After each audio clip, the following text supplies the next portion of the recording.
Good evening, ladies and gentlemen, and welcome to another informative, entertaining Michigan Flight Museum Historic Presentation Night. That's right, for those of you who have not heard, we are no longer the Yankee Air Museum. Question and answer at the back. Becca, stay close.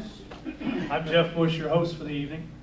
This summer's upcoming events include Wings and Wheels on June 22nd, Thunder Over Michigan Air Show on July 20th, 21st, Open Cockpit Days on August 25th, plus historic presentation night every month and more. As always, please check the website, www.miflightmuseum.org, and watch for updates and information on any newly listed upcoming events. And now I'd like to ask everybody to turn off your cell phones or at least silence them. We're starting a pool to say which one of you will forget to do that. Hold your questions for the end. How many first timers do we have out here? Good, respectable. How many non-members? Becca, names? You know, if you buy an individual membership and you come to 6 of these, you'll pay for that membership. So imagine if you came to all 11 that we have in the year. It'd be like us giving you money back because members get in for free, except for what we ask on the way out there. Tonight's speakers will tell the story of the Civil Air Transport, an airline formed in China following World War II. It became known as the world's most shot-at airline. After relocating to Taiwan following the war, it was secretly acquired by the CIA in 1950 and eventually became known as the CIA's secret airline. Join me now in welcoming retired Major General Bill Chen and Mr. Bruce Degoni.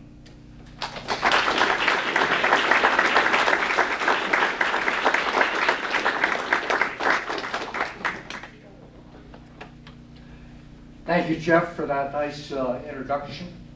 Originally, we were going to have 3 speakers as a team. One of them, however, had a death in the family, and so unfortunately had to cancel out.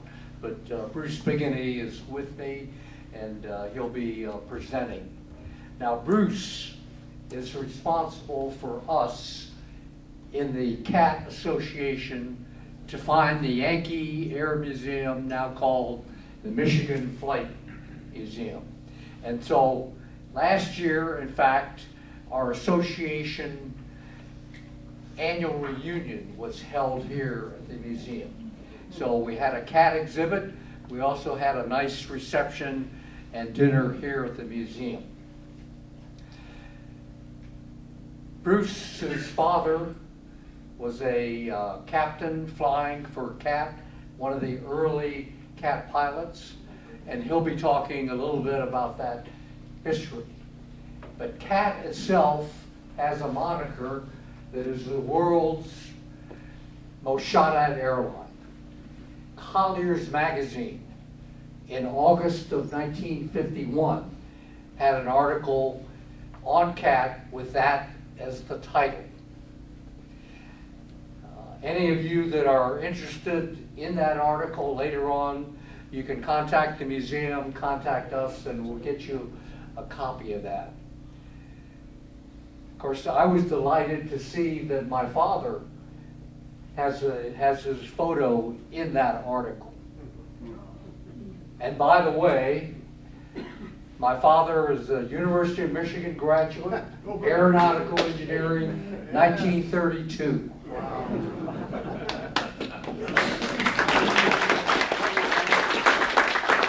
And in my time, I was Michigan Aeronautical and Astronautical Engineering, 1961. All right. So for all of you that are Michigan fans, Michigan alumni, go blue! Okay, now the airline itself called itself the Orient's Own. And as Bruce will talk later, it became Asia's airline of distinction. So hopefully you'll enjoy our presentation, and we welcome, after we present, with the question and answer session. This is an outline of our presentation. I'll start with a little bit about the origin of CAT and then I'll bring on Bruce for commercial operations. Then for covert operations, I'll come back on and then complete the presentation. Shown here are photos of Whiting Willauer and General Claire Chennault. And they were the co-founders of Civil Air Transport, but it was originally named, as shown here, kind of an awkward title, a mouthful, and once the missions were accomplished on relief and rehab, then the name was changed to Civil Air Transport, CAT. Now, Whiting Willauer during World War II was the executive secretary for China Defense Supplies in China. So that organization coordinated the Lend-Lease from the United States to China. So he was in China during that time period, and General Chennault's American Volunteer Group, P-40s, came out of the Lend-Lease program. So Whiting Willauer met and got to know Claire Chennault during World War II, and post-World War II, they initially started somewhat independently to start up an airline because they recognized that after the war, the infrastructure in China was so damaged, railroads damaged, highways, and there was an urgent need then for air transport. So then they got together to form up an airline, and the quickest way was with the use of surplus aircraft from World War II, as well as the veteran pilots. Okay, I wanted to spend a few minutes on General Chennault, because Claire Chennault, of course, was a leader of the American Volunteer Group, and hopefully most of you heard about the Flying Tigers, which was formed in 1941. They were formed before Pearl Harbor. They got to China after training in Burma, and they got to China in 1942, and so once they got there, they gained air superiority. And of course, in that time period of December 1942, when they first went to China and fought against the Japanese, that was really the first Americans who contributed toward fighting against the Japanese. Now, before the American Volunteer Group, Claire Chennault was a captain in the Army Air Corps assigned to Maxwell Air Force Base at the Army Training School. And so his specialty was advocating pursuit aviation. In other words, fighter aircraft. In fact, he formed up an aerobatic team that was called 3 Men in a Flying Trapeze. They went around the country for air shows, demonstrating the maneuverability of aircraft and the tactics associated with pursuit aviation. In 1935, at a Miami air show, and this is a picture from that, they won the competition for the aerobatic teams. And at that show was a Chinese Air Force general. And when he went back to China, he talked to the leadership there and recommended that they bring on Claire Chennault to help in assessing the Chinese Air Force. And so Claire Chennault, as a retiree then, went to China in June of 1937. Later on, when the Sino-Japanese War started, he stayed on as an advisor to the Chinese Air Force. Now, in 1940, the situation was dire with the Japanese attacks on cities like Chongqing and Kunming, and so Chennault then went to the United States to get US aid, which resulted in 100 P-40s, the establishment of the American Volunteer Group that then became the Flying Tigers. And then in July of 1942, Chennault got promoted to Brigadier General. He headed up the China Air Task Force when the American Volunteer Group was dissolved. And then in March of 1943, then Chennault commanded the 14th Air Force. Okay, let me now bring up Bruce, who will continue on commercial operations.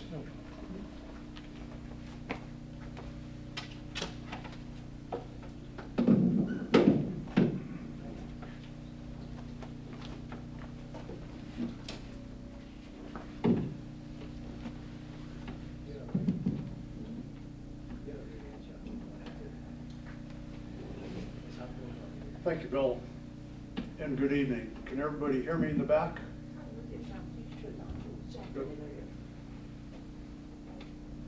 I'm delighted to be here this evening and to share with you the fascinating story of Civil Air Transport. This is a story that is very personal to me, as my father, Captain Weldon D. Biggany, was the longest tenured flight captain in the history of Civil Air Transport in Air America.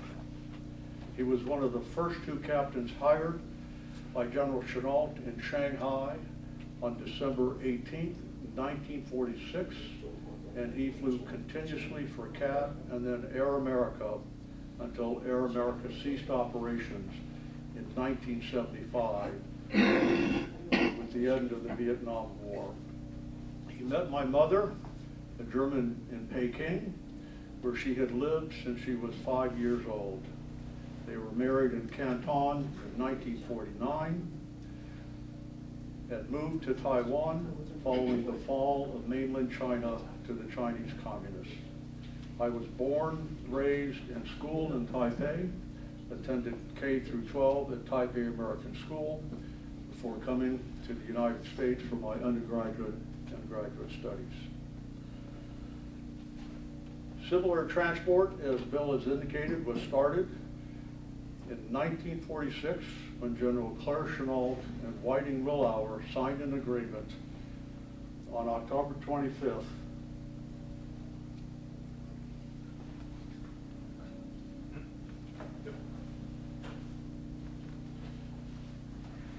with the Chinese National Relief and Rehabilitation Administration to fly United Nations relief supplies from the major port cities of Shanghai and Canton to the small villages and cities of the interior. Here we see General Claire Chennault on your left, Whiting Willauer, his partner, standing, and to the right is P.H. Ho, who was the Director General of the Chinese Rehabilitation Administration. The purpose then was to transport from the major port cities on the eastern seaboard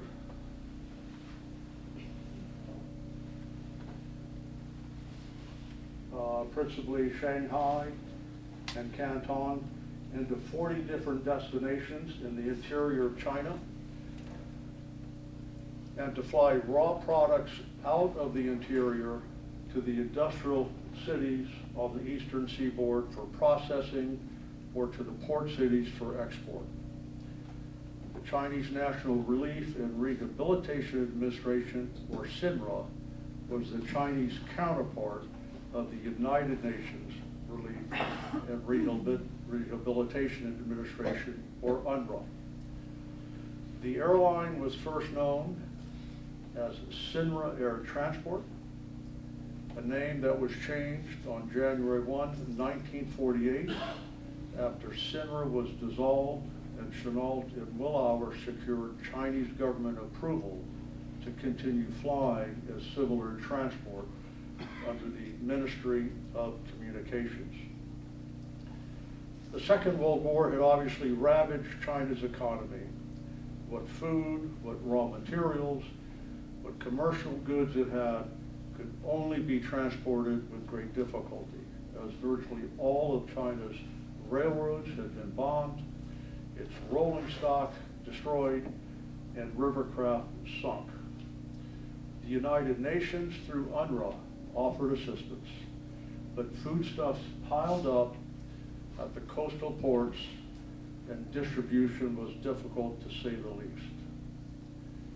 CAT then was founded to fly United Nations relief supplies into the war-ravaged interior of China, and Chennault and Willauer both realized that it could and would play a leading part in rebuilding the Chinese economy. Pilots were hired beginning in December 1946, and arrangements were made to purchase C-46 and C-47 aircraft from surplus war stocks in the Philippines and Hawaii. Most of the pilots hired were former Marine, Naval Air Corps, or Army Air Force pilots. My father came out of the Naval Air Corps and was discharged in Shanghai. The first three aircraft, three C-47s, arrived from Manila at Shanghai's Hongqiao Airport on January 28, 1947. Here we have a slide of 5 of the 6 captains that brought those 347 aircraft in. I'm sorry. And my father is right here.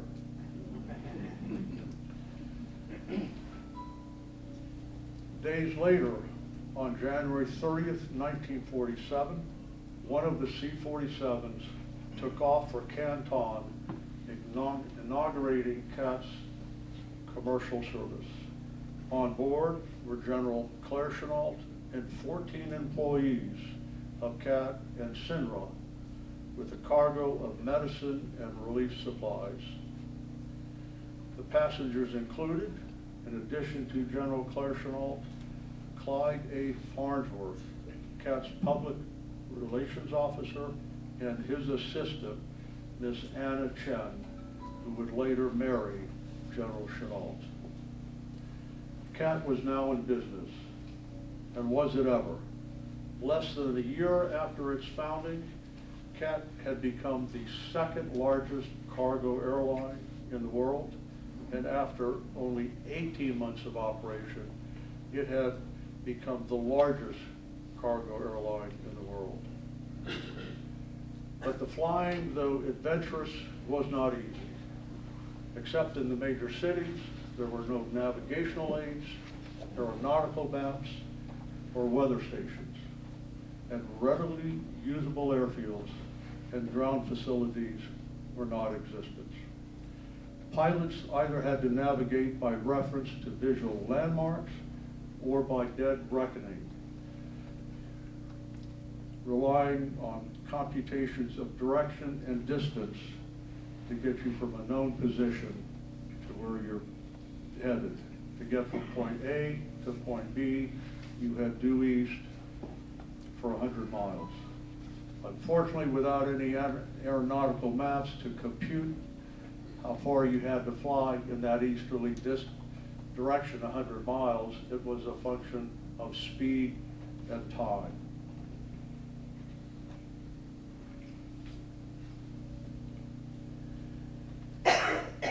The arrival of the C-47s was followed by C-46s that came in from Honolulu. And here's a shot of the first C-46s coming in from Honolulu over Shanghai. Here is what is literally, and I can appreciate it may be difficult for you all in the audience to see, but these were hand-drawn let-down procedures that the CAT pilots have. And this one is for Beijing. And I included it here in the presentation. It's probably difficult for you to see, but here's the airport. And this directional line coming in reads 30 degrees at 2 minutes. The pilots were to maintain a heading of 30 degrees for 2 minutes. The footnote here, it says all times are measured at 120 miles per hour. So that is dead reckoning. You're heading in a certain direction for a certain distance. But because you had no navigational maps, you had to calculate that distance by time and speed.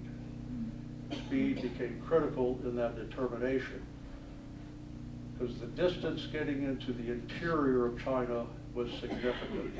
And so if you were off in your calculation of time and speed, you would not reach that destination.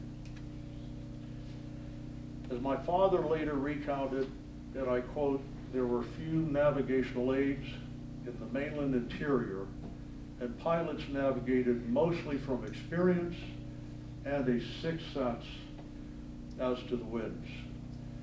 CAT flew round the clock and needed only crude flare pots for runway lights. On occasion, CAT pilots and ground personnel lived in tents like gypsies. As there was no water at one base of operation, we used beer for drinking, washing, brushing teeth, etc." End quote. That was not a quick 30-minute turnaround. My father was at that base for 3 days. I did not ask him how inebriated he was after drinking beer for 3 days, but we know he successfully took the next flight out and landed at his destination safely. The situation in the major cities, however, was of course different, where CAT provided housing for transient flight crews. They were not sleeping in tents like gypsies. These lodging facilities came to be known as CAT houses. These were single pilots housed in CAT houses. And there were CAT houses in Peking, Tsingtao, Shanghai, and Canton. Incidentally, throughout my presentation, I'll refer to Chinese cities in the vernacular that was then used: Peking as opposed to Beijing, Canton as opposed to Guangdong. One crew member, Chief Flight Radio Operator C.Y. Wong, found the CAT house in Peking particularly interesting. Quoting C.Y. Wong, "The CAT hostels were something to boast about, especially Tsingtao, where I could go for a dip at one of the most beautiful beaches in China in less than 1 minute's walk, and hot meals were served 24 hours of the day free." All capitalized exclamation point. Our hostel in Peking was fitted with a central heating system, plus a most fascinating view along the front bedrooms facing a ladies' dormitory less than 200 yards away. He went on to say, and I quote, "That was probably one of the reasons for the skyrocketing of the prices of field glasses and binoculars." If flying conditions in China weren't challenging enough due to the lack of navigational aids in airport facilities in the interior, there was always the problem of the Chinese Air Force impounding CAT aircraft. Even though Chinese Air Force headquarters had granted prior clearance, the information never seemed to reach the local commander in time to avoid the, quote, "You are impounded" proclamation. In CAT's early months, it was estimated that for every day's flying time, a CAT aircraft spent at least 7 days impounded. CAT overcame all of these challenges, the lack of navigational aids, the impounding of aircraft, to become, as I noted earlier, the largest cargo airline in the world after only 18 months of operation. In those early days, CAT flew all sorts of cargo, in addition to transporting United Nations relief supplies from the crowded docks of Shanghai and Canton to the war-ravaged interior of China, and flying raw products out from the interior of China to the industrial cities in eastern China for processing or to the port cities for export, thus supporting local economies and helping the nationalist government gain desperately needed foreign currency. CAT also flew cattle, and here we have a picture of them boarding the cattle. That was obviously reluctantly to get on board. They finally pushed the cattle on board. And if you look closely, the cattle are not strapped down. They're sandwiched in between bales of cotton. I remember talking to my father once about a flight where he carried cattle. In mid-flight, he turned to talk to his co-pilot, and there he was facing a 500-pound heifer that had escaped from the cotton bales and was there in the cockpit, sashayed in, and was calmly chewing her cud as she scanned the cockpit instruments as though monitoring the speed and direction Dad and his co-pilot were flying. Dad went on to say on that flight in particular, he made sure it was as smooth a landing as possible so that heifer wouldn't come careening into the instrument panel, causing irreparable harm and perhaps breaking some limbs in the process. In 1948, CAT also airlifted thoroughbred sheep from New Zealand to Lanzhou, capital of Gansu province in northwest China, in an attempt to revitalize animal husbandry in that area. But as the Chinese Civil War between the communists and nationalists intensified, and the communists steadily advancing, the situation became much more perilous for CAT, and CAT pilots would soon find themselves in harm's way, unarmed and without air cover. Increasingly, CAT pilots were flying national troops to cities under attack and returning with wounded soldiers. The rolling hills of northern China permitted the Chinese communists to advance virtually unopposed, except at major cities where they faced stubborn resistance from nationalist Chinese troops. The communists would simply encircle the cities, block all routes of supplies, and dig in. One commentator later wrote, "The communist battle strategy was thwarted by one factor, CAT. It didn't take the communists long," he continued, "to figure out that CAT's air support was snarling their timetable of conquest. Moving to wipe out the Americans, they, the Chinese communists, publicly added the name of each CAT crewman to their blacklist, the red roster of individuals to be executed upon capture as enemies of the People's Republic. Soon the Americans were flying as a matter of routine into tiny dirt airstrips under heavy ground fire. If taking an unarmed ship over enemy territory and down to a tiny pocket of resistance can be called routine," end quote. One by one, cities and towns in the interior became isolated as they came under siege from the advancing communist troops. In one town after another, CAT pilots airlifted supplies, removed key personnel, and retreated before the advancing communist forces. As another commentator stated, quote, CAT was helping to fight China's war, a losing war to be sure, but the CAT pilots fought it valiantly, end quote.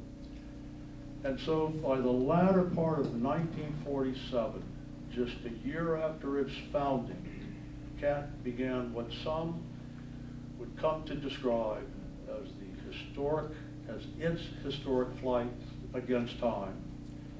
That is the time left before the Chinese Communist forces took over the Chinese mainland. As Captain Lou Burridge later wrote, and I quote, "As city after city lost its airstrip, emergency substitutes were built. In Peking, it was at the Temple of Heaven. In Tianjin, a sports arena between city walls. In Weishin, city market, tennis courts, and soccer fields. In other cases, any firm ground was used. In Taoyuan, 11 strips ringed the city as communists shelled one area after another. Finally, a short strip was turned into the mountain to shelter at least part of the flights in and out of Taoyuan." I'm going to be speaking momentarily at greater length about the siege at Weishin and the siege at Taoyuan. After landings were impossible, CAT crews resorted to airdrops to resupply besieged cities until the gallant defenders were defeated by communist troops. But airdrops became increasingly dangerous as the Chinese communists brought in anti-aircraft guns.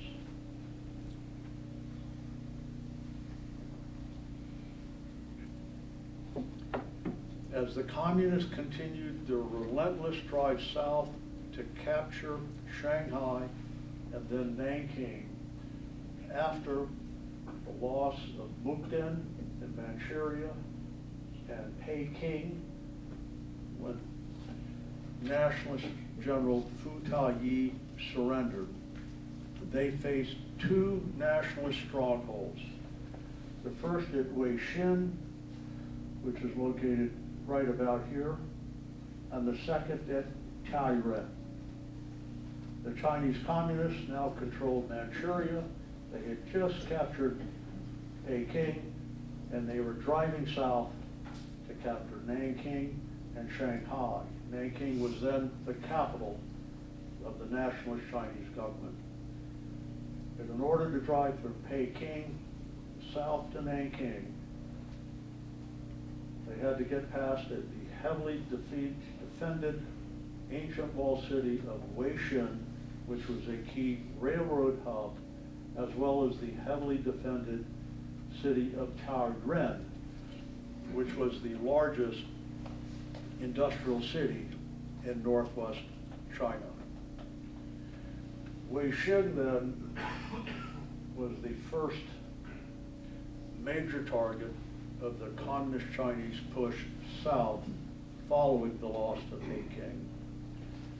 As the situation in Weishin deteriorated, CAT's station manager there, Victory Chang, radioed Captain Lou Burridge, CAT's area manager, that he, Victor Chang that is, and his staff in Weishin were nervous, apprehensive, and increasingly concerned about their safety with rumors of an impending attack. Captain Burridge decided to fly to Weishin, an ancient walled city, and here we see an aerial view. This is a CAT aircraft, an aerial view of Weishin, a walled city, east and west section divided by a river. To meet with the local nationalist commander, General Chang Tin-Yutao, to assess the situation and possibly begin evacuating CAT's ground personnel. Thus began the saga of the so-called Weishin incident.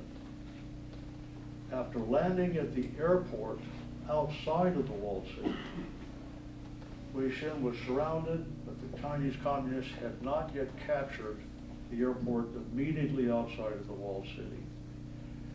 The C-46 carrying Captain Burridge to meet with the local nationalist commander returned to Tsingtao that day to avoid an overnight stay. Tsingtao is just to the east of Weishan. Here's Tsingtao. There was a Marine battalion station there, and Weishan is to the left. The next day, a C-46 landed at the airport to pick up Captain Burridge, but as it touched down, ground fire peppered the runway, so it took off, leaving Captain Burridge and his co-pilot Plank behind. The Chinese communists then captured the airfield, and the decision was made to create a 400-foot airstrip inside the walled city. The next morning, a single-engine L-5 landed inside the city walls on the extended soccer field to fly Captain Burridge out. On takeoff, trying to avoid buildings ringing the makeshift airstrip, one wing hit a roof and crashed. Thankfully, no one was injured. But now there were 3 pilots to be rescued: Captain Burridge and his co-pilot, and the pilot that has just brought in the L-5. That night, the Chinese communists attacked the city, but the attack was disrupted by directing the landing lights from the L-5, which had been removed, onto the attackers assaulting the city, making them easy targets for nationalist Chinese sharpshooters. As General Chang, the local nationalist commander there, and the 3 pilots walked the walls, General Chang gave each pilot a pistol, telling them, and I quote, "Don't get caught." Remember, the pilots were not on the Chinese Communist do not fly list. They were on their to be executed list. As attacks intensified, circling C-46 dropped empty bottles over the attackers, who scattered, fearing they were bombs. They obviously were not, but empty beer bottles sounded like bombs when dropped. The empty beer bottles were purportedly provided courtesy of the U.S. Marines stationed at Tsingtao, where Tsingtao beer was brewed. But decades later, after attending many reunions with the so-called old China hands, I began to suspect that CAT pilots who were stationed at Tsingtao also provided their fair share of empty beer bottles, having witnessed their beer consumption firsthand. My father was not involved in the rescue efforts at Weishan, but I remember him telling me about dropping empty beer bottles over the besieged city of Taoyuan, which I will discuss next, as he circled the city and began his descent to drop supplies to the besieged nationalist Chinese defenders below. Returning to the siege at Weishan, in attempting to rescue the stranded pilots at Weishan, a total of 7 L-5s were damaged before all pilots were rescued. Here we have a shot of the pilots there on the ground in Weishan. Not a happy camper amongst them, frowns on their face, concerned about their fate. For if the city fell and they weren't rescued, they knew they were to be executed on the spot. But upon being rescued, sigh of relief, and here they are following 3 of the 7, following their rescue from Weishan.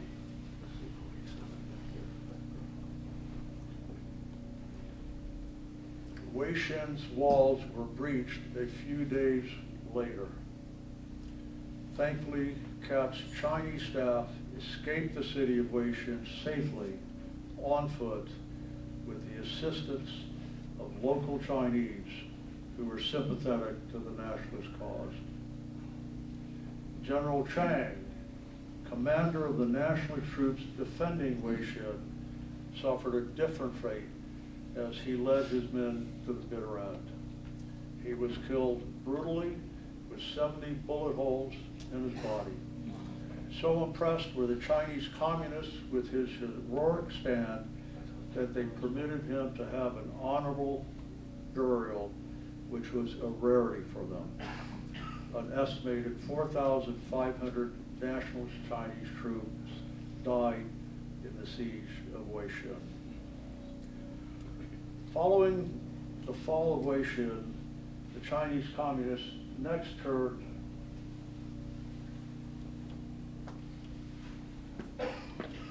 their sights on Taiyuan, a key industrial city in northern China and the last real nationalist bastion in the north. It was there at Taiyuan, and going back to the map, Taiyuan is here.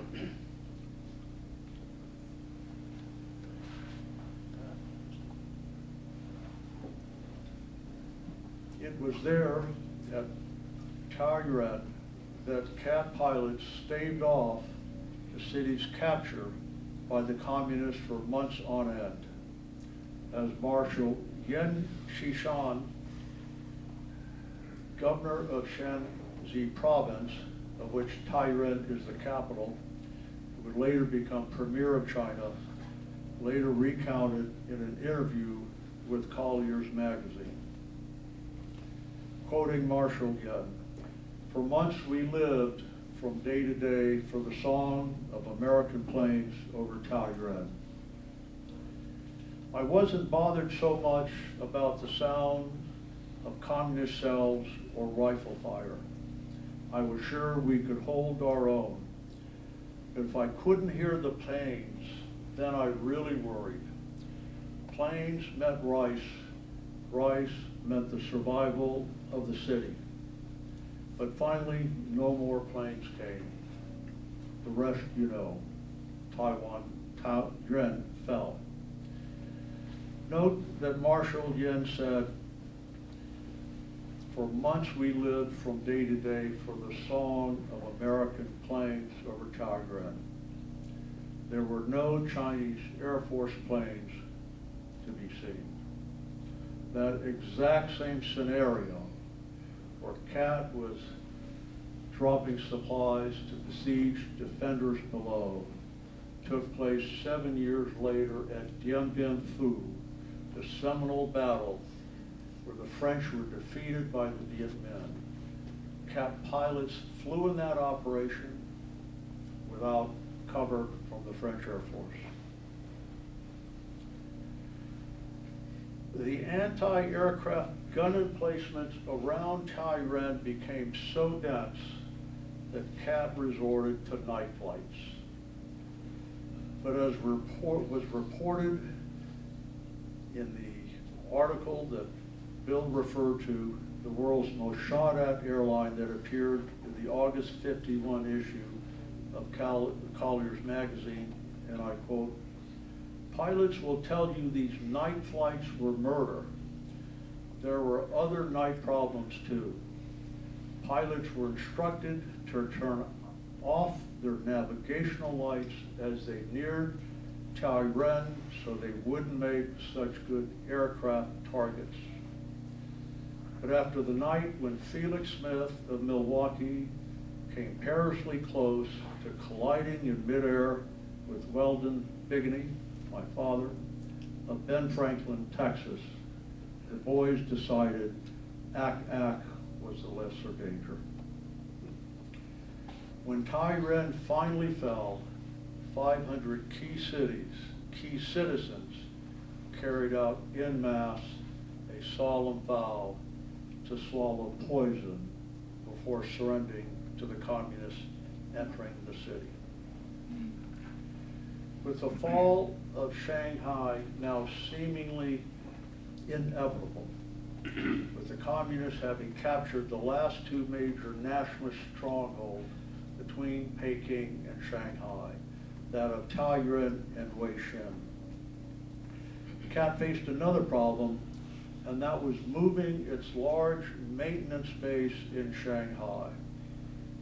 Increasingly concerned that not just the fall of Shanghai, but all of mainland China to the Chinese communists was just a matter of time. CAT, in what was really, I think, a stroke of genius, decided to move its maintenance shops offshore, that is, onto a landing ship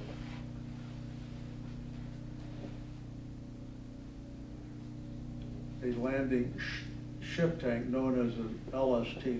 It purchased an ex-Navy LST, the SS Chung, and began converting it, outfitting it in time with a complete range of maintenance and repair facilities. So as the nationalist forces kept retreating south, the LST left Shanghai, sailing first to Canton, and then with the fall of Canton soon imminent, sailed on to Hainan Island, and then with the fall of mainland, sailed on to Kaohsiung on the island of Taiwan. Here's a photo of the LSAT leaving Shanghai, a photo of it having arrived in Canton and supplies being unloaded, and a photo of the LSAT there in harbor. With the Chinese communists now relentlessly pushing nationalist troops further and further south, and with city after city falling, another danger emerged, one that Chennault knew would imperil his pilots, who were increasingly the last ones in and the last ones out before a city fell. That danger was that nationalist warlords, now sensing that the tide of war was changing, were increasingly defecting to the other side literally overnight. Defecting nationalist troops simply turned their caps inside out, thus hiding the nationalist insignia and revealing their new allegiance. This is precisely what happened in Kunming,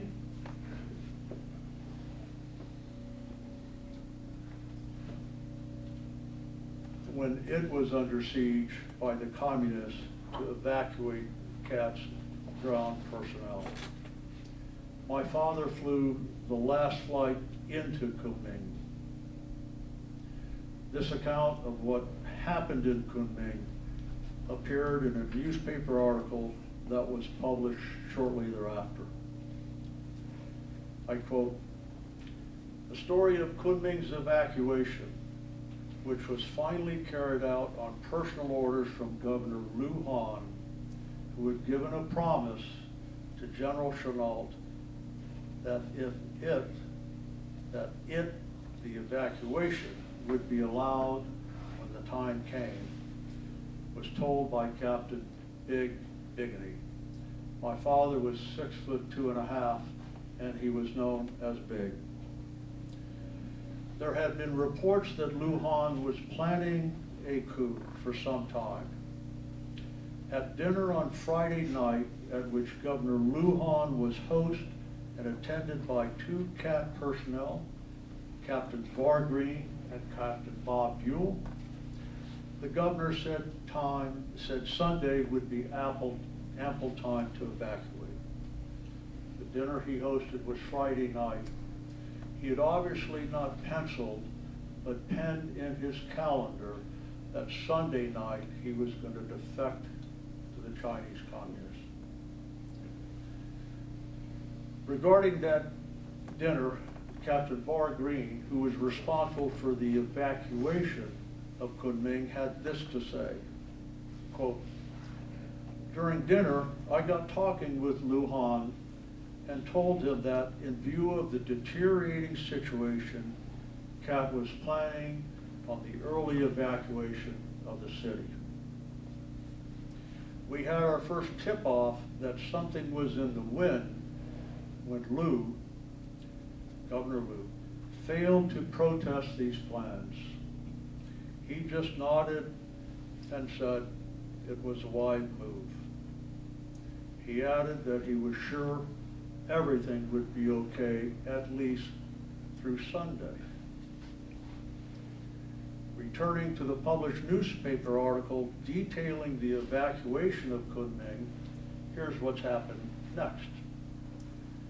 Quote, "But a little more than an hour after the governor gave his word, at 5 minutes past midnight, the Air Force guards turned their nationalist hats inside out to hide their insignia and took charge of the airfield. All CAT personnel, obviously including my father, both American and Chinese, were herded into the operations office. Guards were posted outside with muzzles pointed at the door and windows and kept vigil throughout the night.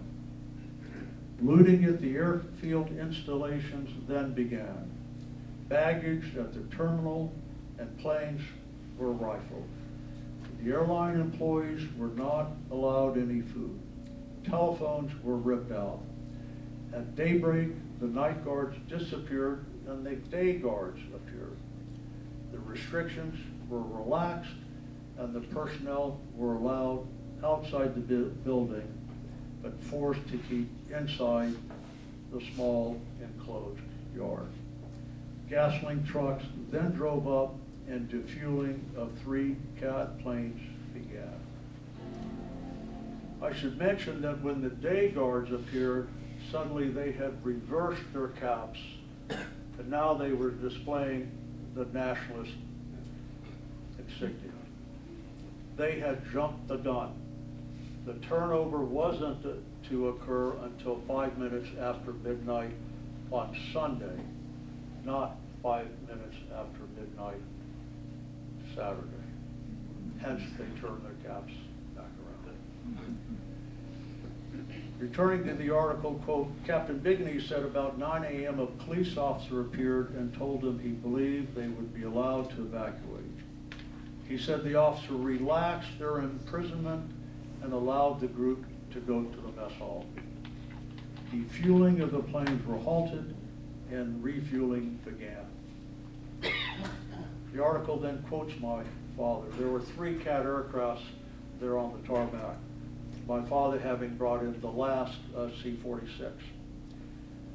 The other 2 aircraft were a C-46 and a C-54, the military version of a DC-4.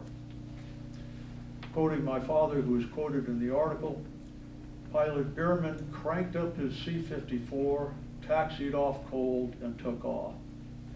I was in my C-47 by then, and we began throwing off cargo in order to get the people aboard. The windows in the pilot's compartment were frosted over.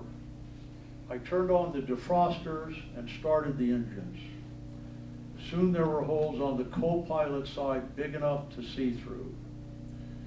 We looked out and saw Sturgis, Captain Bill Sturgis, marching along with his hands up with a guy with a gun behind him. Somebody began throwing rocks at us to warn us to get going.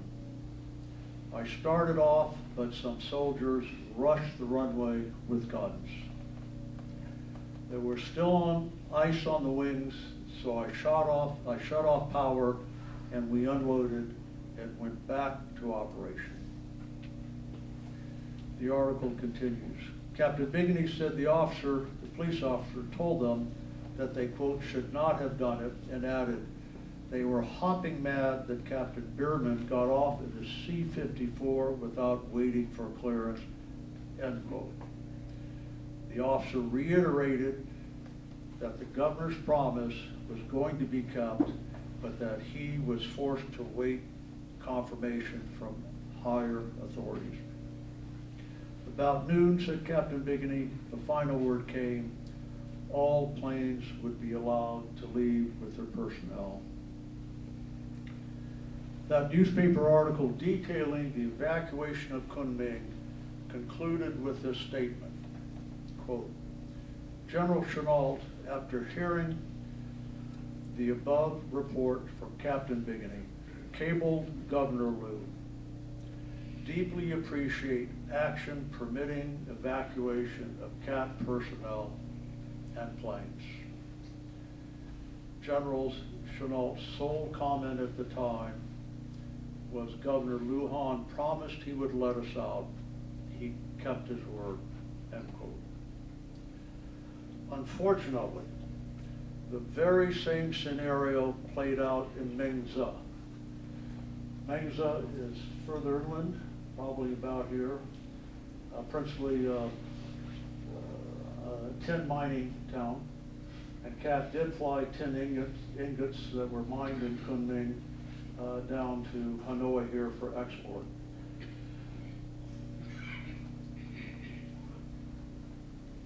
Captain Bob Buell, who took the last flight into Mengzi and who ironically was at that fateful dinner with Governor Lujan that Friday night in Taoyuan, took the last flight into Mengzi. The next day, he woke only to find that the local warlord, once aligned with the nationalists, had defected and his forces had turned their hats inside out. That warlord, however, reneged on his promise to General Claire Chennault, and Captain Bob Buell remained in captivity for 5 years before the Chinese communists released him. He died 6 months later on account of ill health. After CAT retreated to Taiwan following the fall of the mainland, it moved its headquarters there in April of 1950. Commercial air routes were gradually established. First to be inaugurated was the domestic round-the-island flight linking key ports in Taiwan. But at that time, there were no airport facilities as CAT had faced in the interior of China. And so when you disembarked from a C-46, no passenger terminal, no baggage claim. Your baggage was just placed on an ox-pulled cart, and off you went. But in time, they expanded their air route in international service to Hong Kong, Tokyo, Bangkok, Okinawa, Busan, Korea, and Manila followed. Plushed up C-46s and C-47s were used on these routes.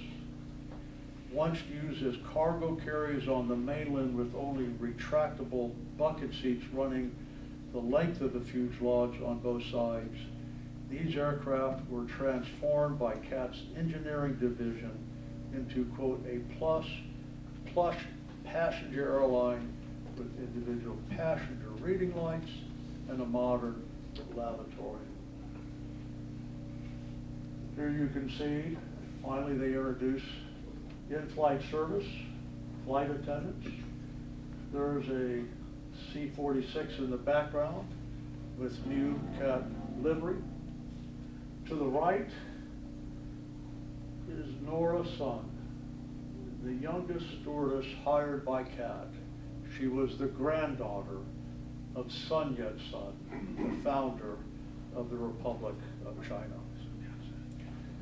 It was not until September 1952 that CAT inaugurated its DC-4 service. 18 months later, in April 1954, it purchased a second DC-4, which is CAT's president at the time noted in his president's address on the 9th anniversary of CAT's founding, quote, "This first put us in a competitive position with other Far East airlines," end quote. In late 1958, September 30th to be exact, CAT acquired a DC-6B with new livery, with kind of a more Chinese motif to it. Here you can see a dragon. The DC-6B introduced an unprecedented level of luxury service in the Far East and achieved legendary status as the Mandarin flight. Incidentally, in a subsequent life, CAT's DC-6B flew for Transcontinental Airlines, a contract freight company beginning in 1978, excuse me. And for the next 8 years, it flew car parts and general cargo around the U.S. and Caribbean, out of all places, Willow Run Airport. It's a small world indeed.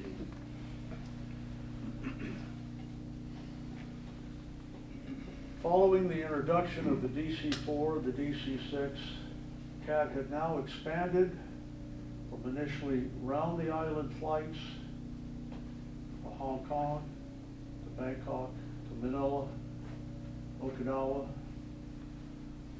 up to Tokyo, Seoul, Iwakuni. Several years later,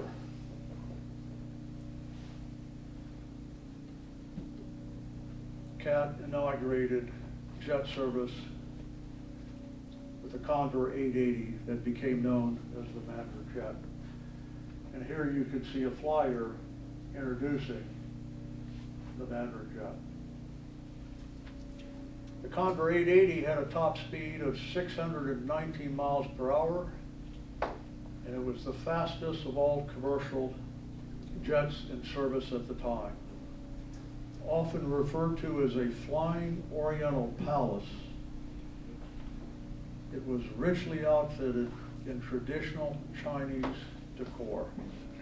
And many believed that the Mandarin jet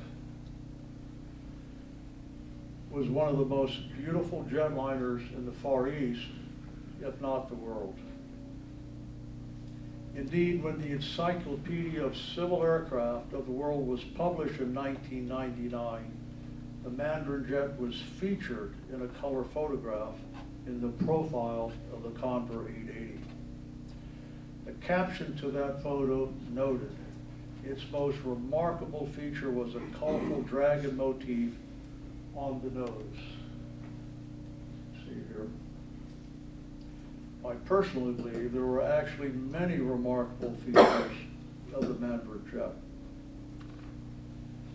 As a writer later commented in an article titled "Civil Air Transport Condor 880 Mandarin Jet Truly One of a Kind," that was published in 2008, and I quote, "The Mandarin jet was quite a sight to behold, with its elaborate Chinese interior decor, which we will take a look at in a moment, striking black, gold, red markings, 2 5-toed dragon chasing, you can't see a red ball here,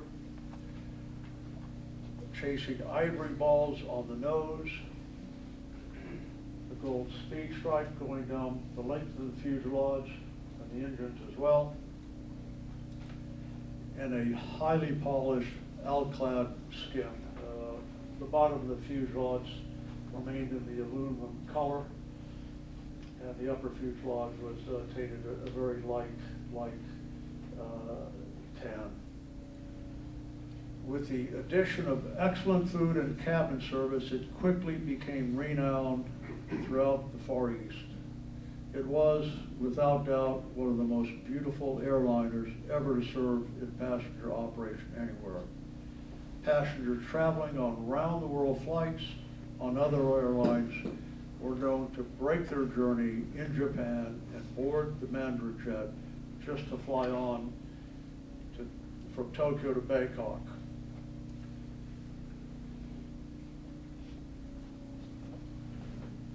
We're going to take a look at the interior of the Mandarin jet now, and here we have two stewardesses welcoming us on board. The Mandarin jet had 16 four-abreast seats in first class, 76 five-abreast seats in economy class, and a moon-shaped divider separating the two sections. On either side of the moon gate, there was a hand-carved crest with a five-toed dragon and a phoenix. Here we can barely see it.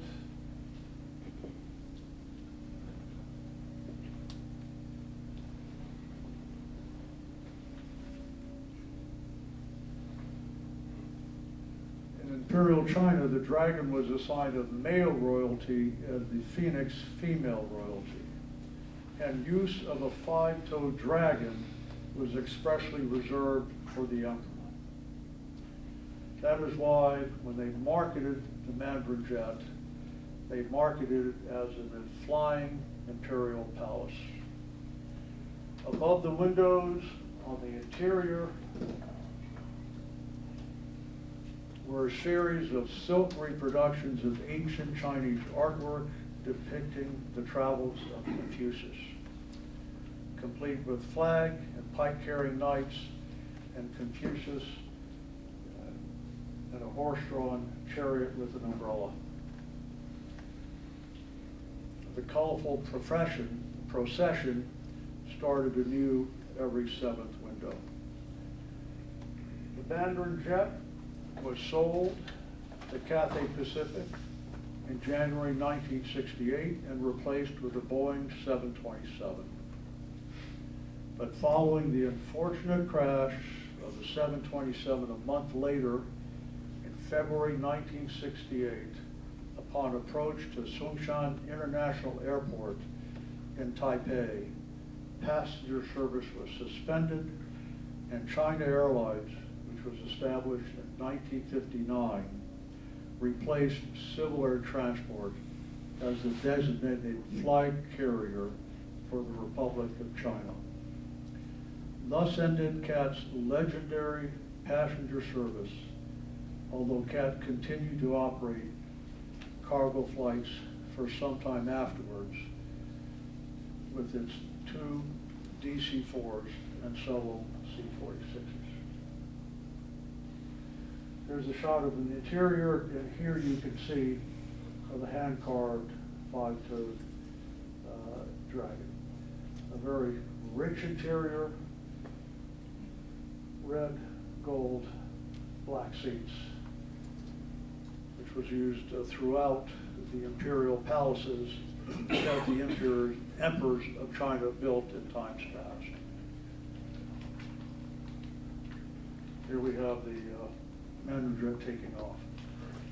During the 2 decades that CAT served as the flag carrier of the Republic of China with its legendary in-flight service, when passengers aboard its aircraft, whether C-46, C-47, or DC-4 in the early 50s, the DC-6B in the late 50s, or the Condor 880 and Boeing 727 Mandarin jets in the 1960s, did not know was the captain on their flight may have just come back from a clandestine air mission on behalf of the CIA, or was about to go on one.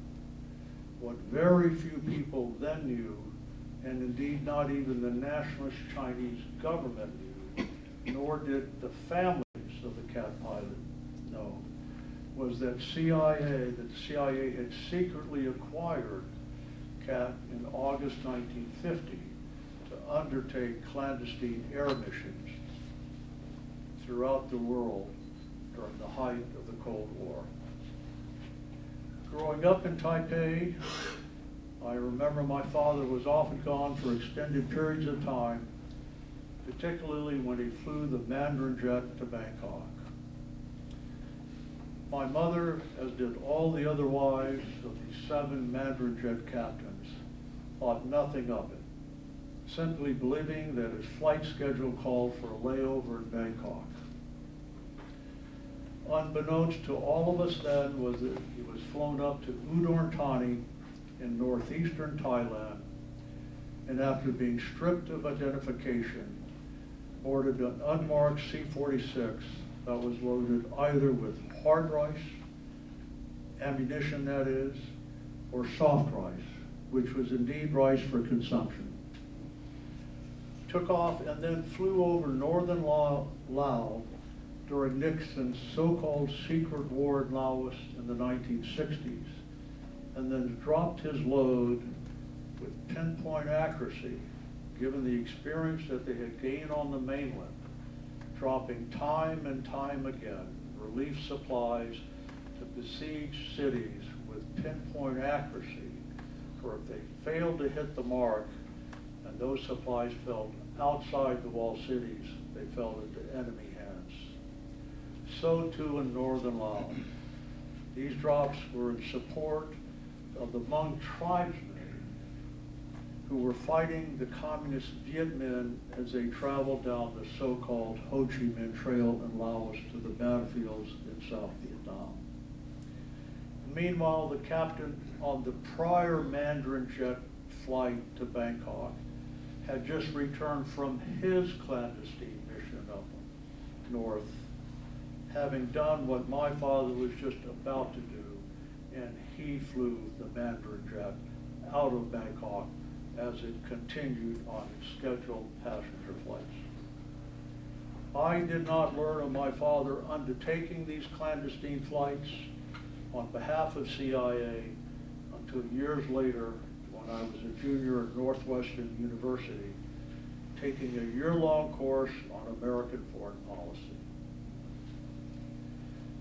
When I was home during spring break, I asked him if he knew of an American pilot, Al Pope, purportedly a mercenary, who was shot down during a US-backed insurgency in 1957-58 against Indonesia's communist-leaning President Sukarno.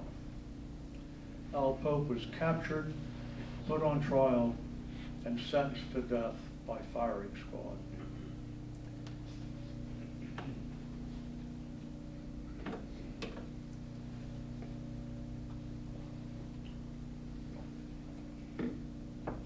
My father looked at me and said, "Son, I knew Al Pope. He was a dear friend of mine, and I flew in that operation." My jaw dropped, and I thought, but for the grace of God, that could have been my father. So what happened to Al Pope? Did Cat call in 00 agent James Bond to orchestrate his escape? Stay tuned. There were many other clandestine air missions that CAT pilots undertook following the CIA's acquisition of CAT in August 1950. But that is beyond the scope of my presentation on CAT's commercial flight operations. Here to tell you that fascinating chapter in CAT's illustrious history is Major General Bill Chen. So it's with inordinate pride that I turn the podium back over to Major General Bill Chen, the first Chinese American to attain that rank in the U.S. Army and chairman of the board of directors of the CAT Association, a non-profit association dedicated to the preservation of CAT's history. Joining him in spearheading that effort to preserve CAT's illustrious history is Cynthia Chennault, the daughter of General Claire Chennault and president of the CAT Association, who unfortunately is not here tonight. Thank you.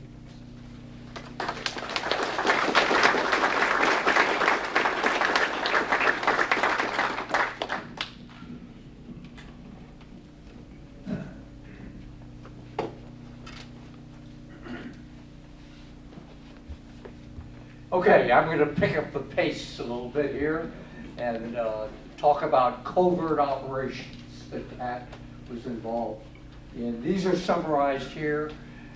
This spans over a decade. And so I'll talk about each of these, but very quickly, most of them involved airdrop, some of them airlift to locations, and then airdrop. Others involved reconnaissance, and there were still others that I'll talk about that involved cap pilots in bombing and strafing missions. Okay, the China mainland and flying over the China mainland. This is mainly airdrops. It started with shorter range C-47s, twin engine C-47s. Later on, longer range penetrations using 4-engine aircraft as shown. And of course, fortunately, the chief pilot, if you can imagine the chief pilot for CAT having to make up the pilot rosters, crew rosters for commercial flights and covert flights, that he also was our principal coordinator and linked to the CIA. And that's how the rotation system and determination of flight crews took place. And so these were China mainland flights, mostly from Taiwan.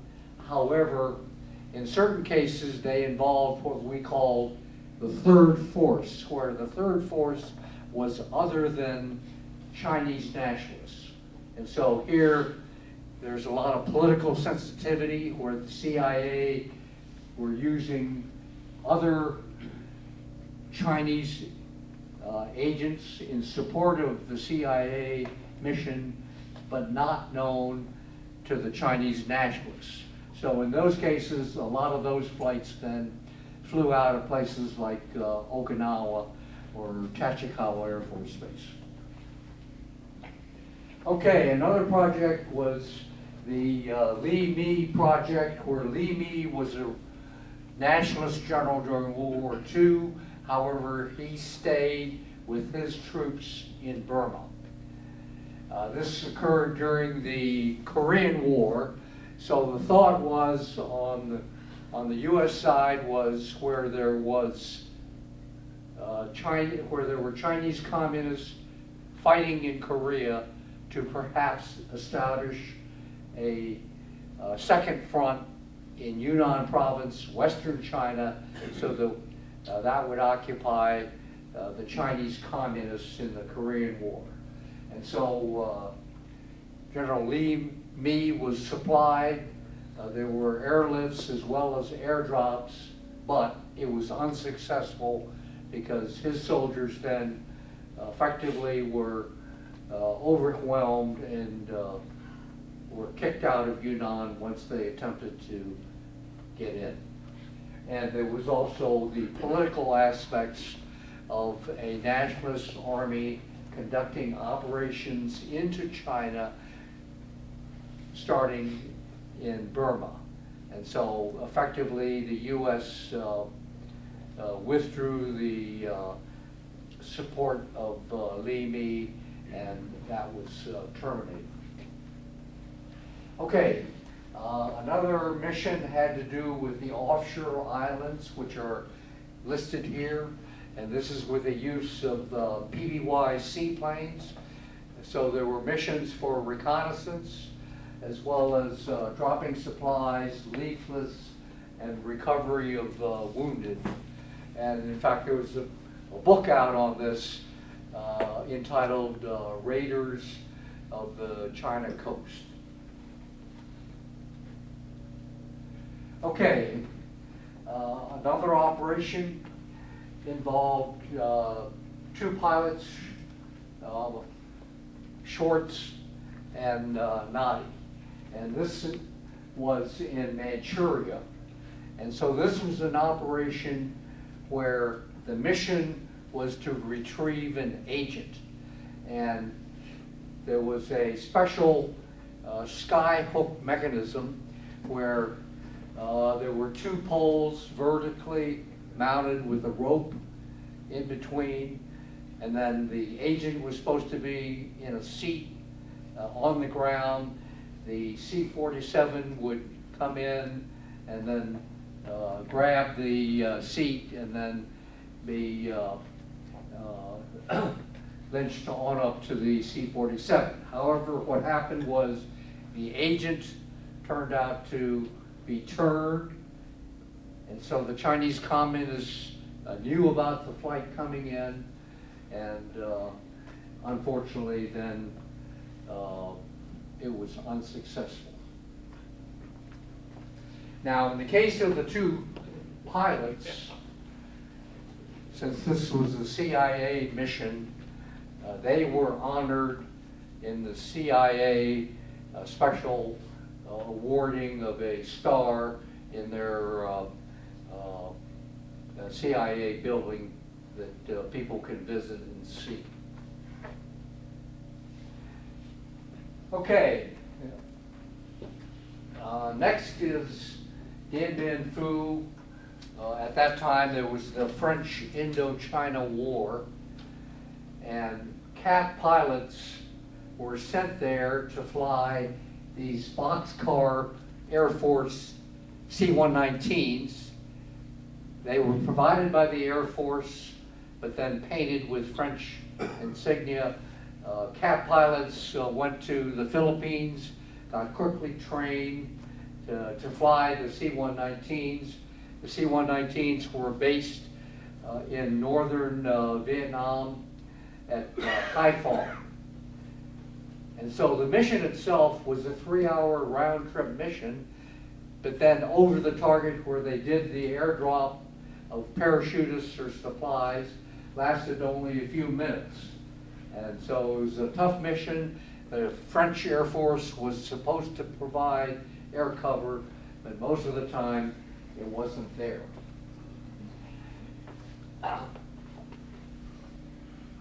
Now, Captain Paul Holden was a casualty to anti-aircraft fire flying one of the C-119s, and he was probably one of the first casualties then, air casualties, of the war in Vietnam. And also, unfortunately, 2 pilots, Captain McGovern and Buford, also flew their C-119, hit by anti-aircraft fire, and they died. Another mission was in Guatemala, and at that time the ambassador to Honduras was Whiting Willauer. So he knew what CAT could do and what CAT pilots could do, and so he was able to get CAT pilots to support a coup in Guatemala. And that one was successful. The coup was successful. Tibet, operating out of Pakistan, CAT pilots then flew 4-engine aircraft to airdrop supplies and agents in Tibet. Unfortunately, that was unsuccessful.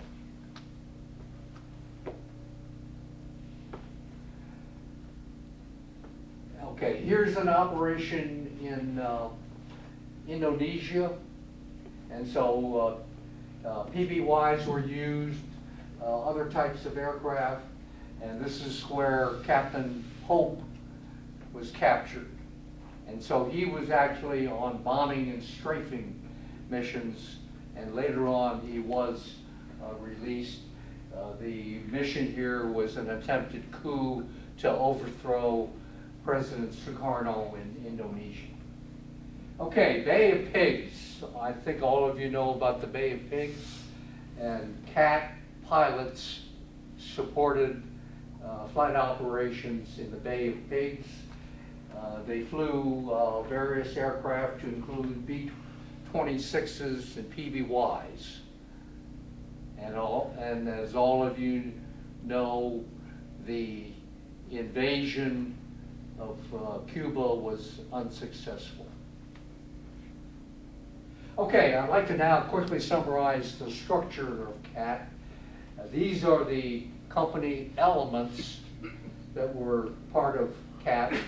The first two were both U.S. owned, and then in the middle, Civil Air Transport Company Limited was the company that flew the flag of the Republic of China, and so that was Chinese owned with its own Chinese board of directors.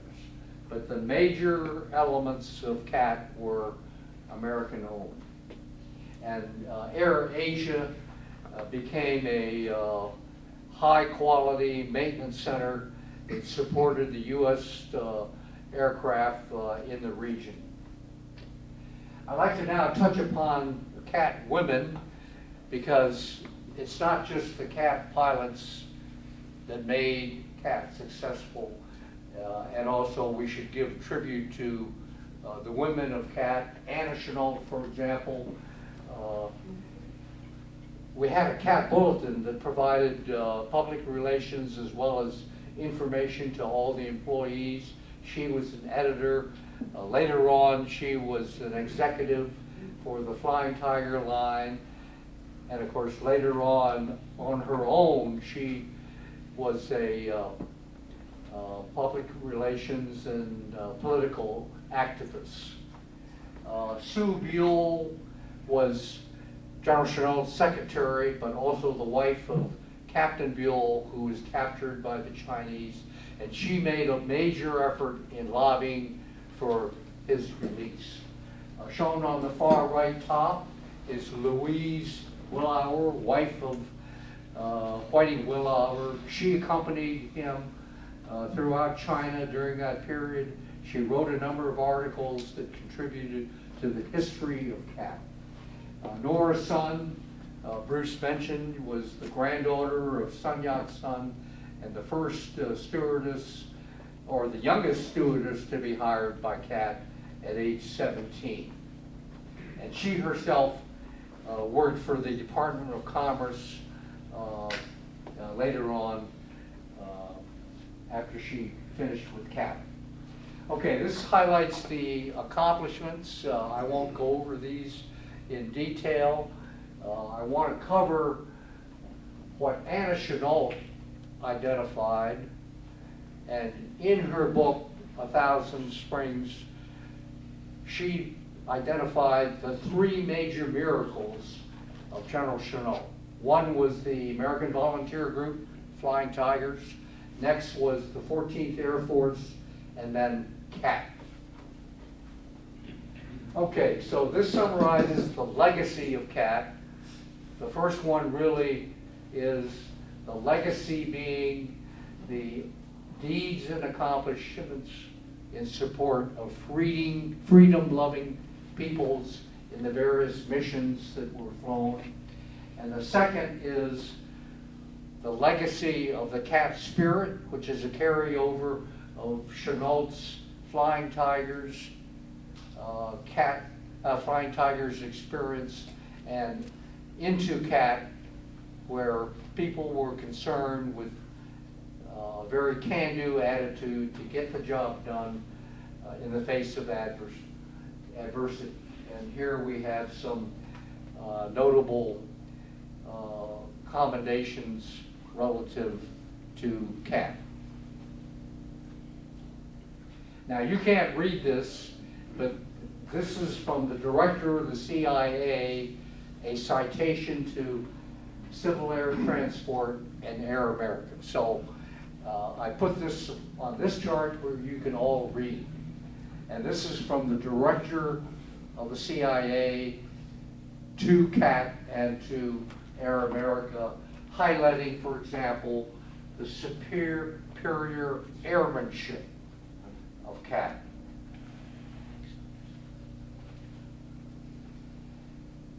And next, of course, is their bravery, loyalty, and contributions to the United States.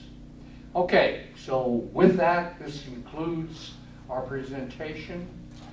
maybe everybody wants to stand up for a short break, and Bruce and I will come up here and address your questions.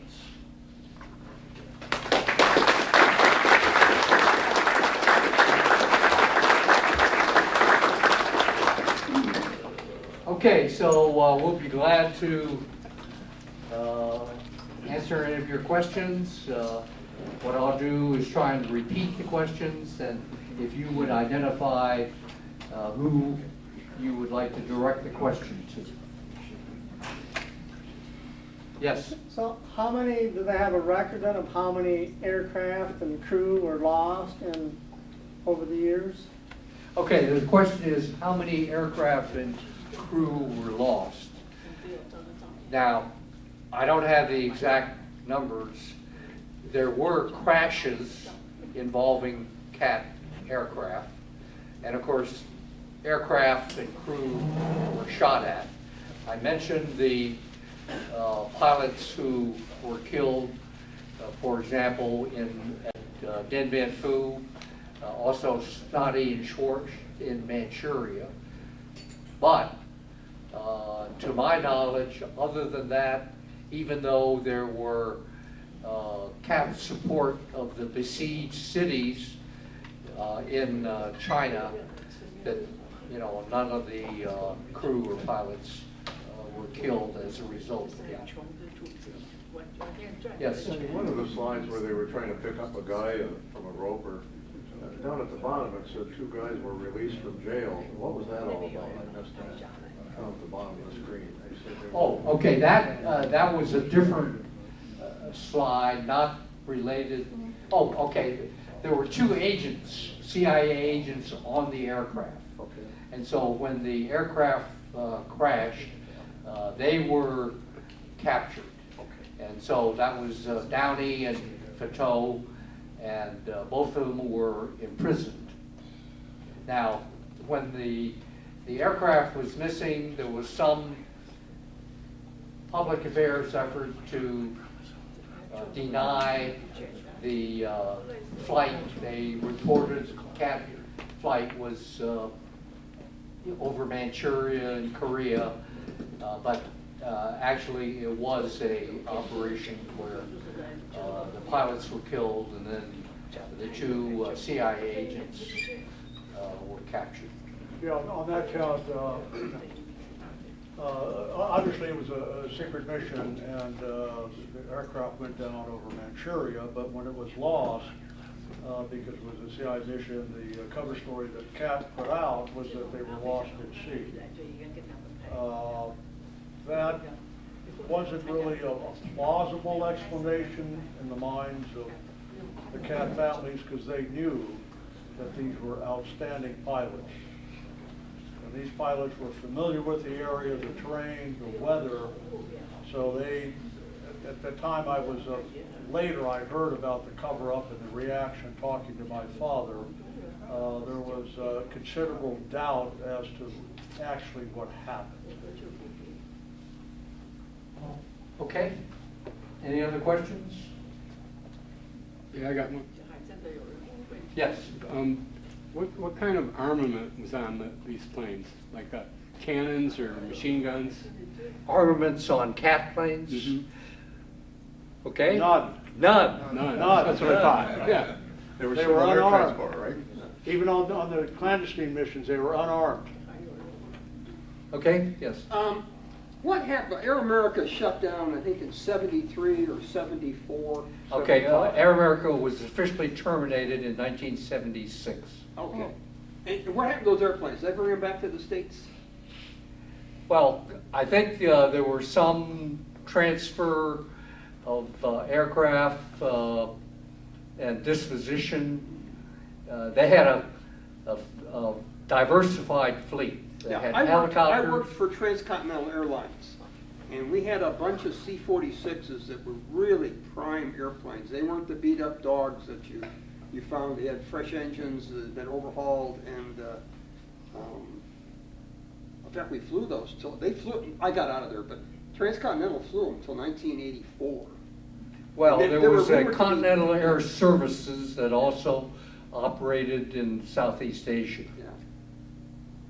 So just in 1959, CAT was renamed Air America, but the commercial operations, passenger operations, continue to fly under the banner of Civil Air Transport, the DC-6 being the 880. Air America was not a scheduled passenger carrying carrier. It was formed really to support the U.S. effort in Vietnam. And so they were based in Vietnam, in Laos, in Thailand. Cambodia. They had a variety of aircraft, from the fixed wing to rotary. It's quite a remarkable story, even though part of the same corporate conglomerate, different modus operandi in terms of their service and the geographic area where they operated. Yeah. I was on active duty in the Vietnam War twice, and I was in Laos, stationed in Laos, and I was on a special project supporting Major General Vang Pao, who was head of the irregular forces, and his forces principally held back the North Vietnamese when they came into Laos. And in that special project that I was on, I used Air America. And so they were based at Udorn Air Force Base, C-130s, Caribous, and other aircraft. A lot of short takeoff and landing aircraft. Yes? Did any of the troops in Laos that worked with the Hmong and flew T-28s, were they a part of Air America? Okay, the question is T-28s, that they were actually part of the Royal Lao Air Force, but there were T-28s based at Long Chen. And so I was there at Long Chen.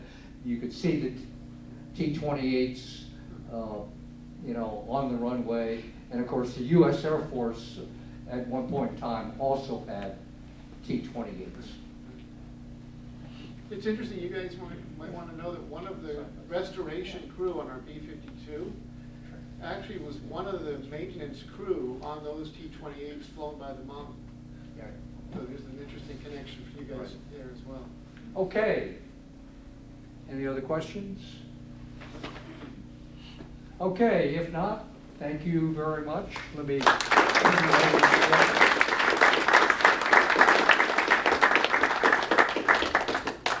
Thank you, Bill and Bruce, appreciate it. Great program. Reminder, we have great programs like this on the first Wednesday of every month, except next month. July, we slide it back a week because of the 4th of July holiday. So it'll be on July 10th when we will welcome Mr. Steve Snyder, who will tell the true story of his father, Pilot Howard Snyder, and the crew of B-17 Susan Ruth, as told in his book, Shot Down.